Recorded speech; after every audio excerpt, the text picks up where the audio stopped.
Olá e bem-vindos a mais uma análise nossa. Hoje, olha, vamos mergulhar nos temas complexos, mas que tocam a tanta gente, não é?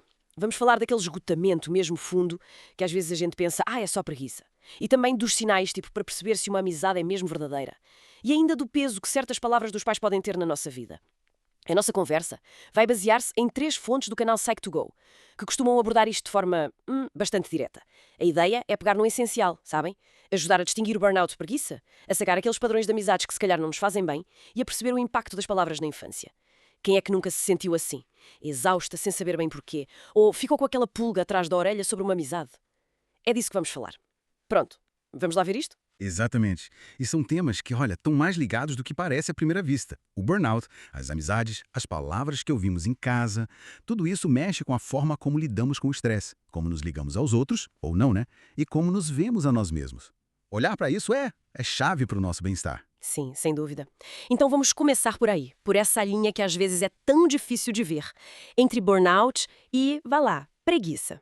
É complicado, mas importante. O burnout, como a gente sabe, é um estado de exaustão emocional, física, mental, que vem de um estresse muito grande e prolongado. Já havia números, acho que de 2010, nos Estados Unidos, que assustavam. Tipo, 75% dos adultos com sintomas e 40% casos graves mesmo. A fonte que exploramos dá 6 sinais para ajudar a distinguir. O primeiro é uma sensação de desconexão. E essa desconexão não é só tédio, atenção. É mais profundo. Chama-se despersonalização. É aquela sensação de, tipo, estar a ver a vida de fora, sabes? Como se estivesse num filme sobre ti própria, mas sem sentir as emoções. A fonte até liga isto a respostas a trauma, como um mecanismo de defesa que pode ficar. E o resultado é sentir um vazio, uma dormência. Parece que a vida perde a cor, mesmo. Uau, essa imagem. Perder a cor da vida. É forte. O segundo sinal tem a ver com uma mudança clara na motivação. Quer dizer, a pessoa antes era motivada, se calhar até muito trabalhadora, e de repente, puff, exaustão, apatia. Isto é diferente da ideia de preguiça como algo mais estável na pessoa, né? Alguém que sempre evitou esforçar-se. Aqui não. Aqui a palavra-chave é mudança. Precisamente. Não é alguém que sempre foi relaxado. É alguém que deu muito de si, que se importou, talvez até demais. E chegou a um ponto de ruptura. A energia parece que secou. É uma mudança que a pessoa nota. E quem está à volta também. Faz todo o sentido. O terceiro sinal, perda de paixão. Aquilo que antes dava gozo, alegria, hobbies, trabalho, estudos, até sair com amigos de repente, torna-se um peso. Perde o interesse, ou pior, a pessoa pode até sentir ressentimento por aquilo. Sim, e esse ressentimento é complicado. Pode surgir porque a pessoa sente que foi precisamente ter-se dedicado tanto àquilo que a levou a este estado. O que era fonte de prazer vira fonte de dor ou indiferença. É uma perda grande, afeta a identidade. Pois é. O quarto sinal, irritabilidade e mudanças de humor. Assim, de repente, a pessoa fica com os nervos à flor da pele, reage de forma explosiva, tem dificuldade em controlar as emoções. A fonte diz que isto é diferente da pessoa preguiçosa, que normalmente seria mais calma, talvez. Claro, porque esta irritabilidade não é um traço de personalidade, é um sintoma de sobrecarga. O sistema nervoso está ali, sempre em alerta e esgotado. E a capacidade de gerir emoções vai abaixo. Coisas pequenas podem desplotar reações enormes, porque simplesmente não há mais reserva, não há onde ir buscar calma. Entendo. O quinto sinal nota-se mais no comportamento. A pessoa começa a descuidar-se, a negligenciar o autocuidado, é isolar-se. Pode haver mudanças no sono, na alimentação, desleixos na aparência e uma vontade enorme de ficar sozinha. Tarefas simples parecem montanhas e, mais uma vez, a fonte reforça. Isto é uma mudança em relação ao que era antes. Exato. E este ponto mostra bem como o burnout afeta tudo. Mente e corpo. A exaustão é tão profunda que até as necessidades básicas ficam para trás. E o isolamento? Bem, pode ser uma tentativa de poupar energia, mas acaba por piorar a sensação de solidão. É um ciclo complicado. Pois é. Por fim, o sexto sinal, o burnout não aparece de um dia para o outro. É gradual. A fonte fala em 5 fases. Começa com uma lua de mel, entusiasmo, depois vem o stress crónico, o burnout mesmo, e pode chegar a um burnout habitual, já crónico. E os sinais podem aparecer cedo, logo na segunda fase. Tipo, a pessoa começa a perder o otimismo, na última fase a fadiga é brutal e o risco de depressão, ansiedade é muito maior. Olha, essa natureza gradual é que é o perigo. Como vai devagarinho, a pessoa pode ir se habituando, achando que é normal sentir-se assim. Até ser tarde demais. Por isso é tão importante reconhecer os primeiros sinais. A perda de interesse, aquele cinismo a crescer, a fadiga inicial, é um alerta para abrandar, pensar, procurar ajuda, seja um profissional, seja na rede de apoio. Ignorar isto é arriscar cair num buraco muito mais fundo. E isto mostra mesmo como é errado rotular logo como preguiça. Muitas vezes é só uma resposta a um stress que já não se aguenta. Essa distinção é mesmo fundamental. E falando em stress, bem-estar, as nossas relações têm um papel enorme nisso, para o bem e para o mal, não é? Esta exaustão interna, o burnout, raramente acontece sozinha no vazio. As nossas ligações podem ser o nosso porto seguro ou, infelizmente, podem sugar ainda mais a nossa energia. Então, vamos olhar para fora, para as amizades, para aqueles sinais de que uma relação pode não ser tão genuína assim. A fonte define amigos falsos de forma muito clara. Pessoas egoístas, manipuladoras, focadas no que podem tirar da relação e não na pessoa. É uma definição dura, sim, mas infelizmente reflete realidades que existem. Relações assim, desequilibradas, onde um só usa o outro, são muito desgastantes. Espalhar boatos, contar segredos, basicamente trair a confiança, para benefício próprio ou só por maldade mesmo. A fonte diz que um amigo verdadeiro faria o oposto, protegeria a reputação. Claro. A confiança é a base de tudo numa relação próxima. Falar nas costas, isso destrói a confiança pela raiz, mostra falta de lealdade, falta de respeito, é incompatível com a amizade a sério. Se alguém faz isso connosco, provavelmente também fala de nós aos outros. Exatamente. O segundo comportamento. Abandonar nos momentos difíceis. Aquela expressão inglesa throw under the bus. Descreve bem. Não defender, culpar o outro para se safar ou simplesmente ficar calado quando o amigo está a ser atacado. A análise sugere que estas pessoas, não valorizam a amizade o suficiente para correrem qualquer risco por ela. Isso mostra falta de fibra moral, não é? Falta de investimento na relação. O amigo a sério, mesmo que não concorde em tudo, está lá, apoia, ou pelo menos não ajuda a enterrar o outro quando ele está vulnerável. Abandonar nessas horas é um sinal claro de que a relação é superficial. O terceiro sinal. Cancelar planos à última hora, constantemente. Aquela falta de compromisso crónica. Nunca se sabe se a pessoa vai mesmo aparecer ou cumprir. Para além de ser chato, é uma falta de respeito enorme pelo tempo e pelo esforço do outro. Claro que imprevistos acontecem a todos, mas quando é um padrão, a mensagem é: o meu tempo é mais importante que o teu. Amizades precisam do mínimo de confiança e consideração. O quarto é o inverso. Excluir dos planos. A pessoa é esquecida nos convites, sabe das coisas depois, sente-se sempre de fora, mesmo que ela própria tente incluir os outros. E isso dói muito. Pode minar a autoestima. A exclusão, assim, repetida, é quase uma agressão passiva. Mostra que a pessoa não é vista como parte do grupo por aquele amigo. O quinto é um clássico. Contactar só para pedir favores. Aquele telefonema. Olá, olha, sei que não falamos há séculos, mas será que me podias fazer um favorzão? A fonte descreve isto. Só aparecem quando precisam de algo. Boleia, dinheiro, contatos, desabafar e depois desaparecem outra vez. Sem interesse nenhum na vida do outro. É usar a amizade como ferramenta. A outra pessoa não é vista como um ser humano com quem se partilha algo, mas como um recurso. Usar e deitar fora. É puramente transacional. Zero reciprocidade. O sexto é mais subtil, mas corrosivo. Os elogios ambíguos. Os tais backhanded compliments. Parecem elogios, mas têm ali uma farpa, uma crítica escondida. A fonte dá exemplos. Uau, fizeste isso surpreendentemente bem. Ou estás com muito melhor ar do que o costume. Sim, a comunicação passivo-agressiva pura.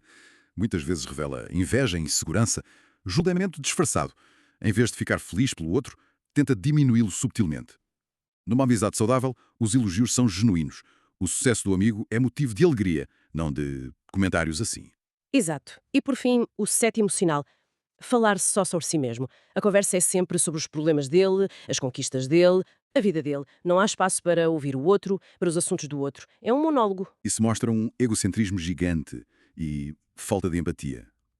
Amizade é uma via de dois sentidos. Precisa de escuta, de interesse mútuo. Quando um domina sempre a conversa, o outro sente-se invisível. E a relação torna-se esgotadora. Se juntarmos tudo isto, o padrão é claro, não é? Falta honestidade, confiança, cuidado, respeito, reciprocidade. Reconhecer isto dói. Claro que dói. Mas é fundamental para nos protegermos. Para investirmos a nossa energia em relações que nos fazem bem, em vez de nos enxugarem. Relações que nos fazem bem. E isso leva-nos a pensar naquelas relações que estão na base de tudo, não é? As relações com os pais. E aí o impacto das palavras pode ser, ainda mais profundo. A fonte até menciona uma estatística assustadora de 2008 dos Estados Unidos, mais de 50 mil crianças registadas oficialmente como vítimas de abuso emocional. Nós sabemos que a forma como somos criados nos molda a personalidade, a autoestima, e aqui é que a coisa fica mesmo interessante e às vezes perturbadora ver como certas frases ditas pelos pais podem deixar marcas para a vida toda. Sem dúvida alguma. As palavras dos pais têm um peso imenso. Na infância, eles são o nosso espelho, a nossa fonte de segurança. O que eles dizem sobre nós torna-se, muitas vezes, a nossa verdade interior. A fonte agrupa estas frases tóxicas em 8 categorias. A primeira São comentários ofensivos sobre a aparência física. Coisas como és feia, estás gorda demais, és magra demais, esse cabelo é horrível. O impacto disto é direto na insegurança, na imagem corporal. Pode até levar a distúrbios alimentares. É um ataque direto à autoimagem numa fase crítica. Em vez de ensinarem amor próprio, aceitação, instilam vergonha, a crença de que há algo de errado connosco fisicamente. E isso pode arrastar-se pela vida adulta fora. A segunda categoria, perguntas provocadoras sobre o comportamento. Muitas vezes com sarcasmo, tipo, porquê é que ages de forma tão estranha? Mas porquê é que andas mastigas falas assim? Este tipo de crítica constante faz a criança sentir que está sempre a ser julgada, que é errada. Isso mata a espontaneidade. A criança aprende a policiar-se, a ter medo de ser ela mesma. Por receio da crítica, do ridículo. Pode criar uma ansiedade social enorme, dificuldade em confiar nos próprios instintos. A terceira categoria é mesmo pesada. Desejos egoístas sobre a existência da criança. Frases como queria que nunca tivesses nascido, devia ter abortado, arrependo-me de te ter. O impacto disto é descrito como devastador, no sentido de valor no direito de existir. Estas são, talvez, das palavras mais destrutivas que se podem dizer a uma criança. Atacam a essência dela. Dizem-lhe que a sua existência é um erro, um fardo. As feridas disto são profundíssimas. Podem levar a depressão grave, automutilação, uma luta constante para sentir que se pertence, que se tem valor. É horrível, só de pensar a quarta categoria. Fazer a criança sentir-se um fardo, seja financeiro ou emocional. Custas-me tanto dinheiro, dás muito trabalho, fico exausta por tua causa. Isto faz a criança sentir-se culpada por existir, por ter necessidades. A criança aprende que as suas necessidades são um problema. Que ela própria é um peso. Então pode começar a esconder o que sente, a não pedir ajuda, a tentar ser invisível. A fonte até liga esta falta de afeto a um risco maior de problemas no futuro, como dificuldades em relações ou até comportamentos de risco. A quinta categoria, comparações. Aquelas comparações que magoam, com irmãos ou outras crianças. Porque não és como o teu irmão, o filho da vizinha tão bem comportado e tu? Isto cria um ambiente horrível de rivalidade. Exatamente. Destrói a autoestima de quem é comparado, sente-se sempre inadequado e fomenta ressentimento entre irmãos em vez de apoio. Impede que cada um desenvolva a sua identidade. Parece que têm de caber num molde que não é o deles. O papel dos pais devia ser celebrar a diferença, não comparar. A sexta categoria, rótulos e abuso verbal direto. Chamar a criança de estúpida, inútil, falhada, ou dizer nunca vais ser nada na vida. Essas palavras funcionam quase como maldições. Se uma criança ouve isto vezes sem conta, começa a acreditar e a agir de acordo com isso. Destrói a confiança na base. É o oposto do que devia ser a parentalidade. Encorajar, apoiar, acreditar no potencial. A sétima, ameaças de abandono. Dizer coisas como, se não te portas bem, deixo-te aqui, um dia destes desapareço, qualquer dia acordas e eu não estou. Isto cria um pânico terrível na criança. Ameaçar com o abandono vindo da figura que devia ser a segurança máxima. Gera uma ansiedade de separação brutal. Problemas de confiança que podem afetar todas as relações futuras. A criança pode crescer com um medo constante de ser deixada. A segurança é tudo. E por fim a oitava categoria, promessas vazias. Prometer coisas, recompensas, passeios, o que for importante para a criança e depois sistematicamente não cumprir.